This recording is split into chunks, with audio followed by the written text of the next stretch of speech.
সবাই মিলে গাড়িতে চেপাচেপি করে গরমকালের দিনে চললাম ডাল বাটি চুরমা খেতে। তো আমি আসলে ডাল বাটি চুরমা কখনো খাইনি। তো এখানে একটা রাজস্থানি দিদি আছে, সেই দিদিটা আমাকে বলেছিল যে ডাল বাটি খুব ভালো খেতে হয়। তো আমি আমার বরকে বললাম যে ডাল বাটি আমাকে কখনো খাওয়াবে। আর বর বললো যে ঠিক আছে। তো এই যে যাদের সাথে এসেছি এরাও হচ্ছে এখানেই থাকে, সম্পর্কে দাদা দিদি হয়তো। সবাই মিলে চলে গেলাম এই পুনেরই এখানকার একটা ফেমাস রাজস্থানি ধাবা আছে, এটা স্পেশালি রাজস্থানি। তো এখানে চলে গেলাম ডাল বাটি খেতে। হতে পারে ডাল বাটি বহুত ভালো খেতে, কিন্তু আমার তো ভালো লাগলো না। লাস্টে ওই ডাল বাটি ডাল দিয়ে ভাত খেয়ে মানে ঘর এলাম। তো কিছু কিছু করে ফটো দিয়েছি। যদি আমার এই ভিডিওটা ভালো লেগে থাকে, লাইক কমেন্ট শেয়ার সাবস্ক্রাইব করে দিও।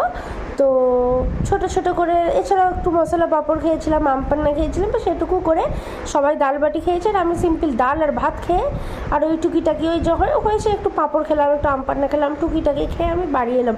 বাঙালি মানুষ ভাই ভাতের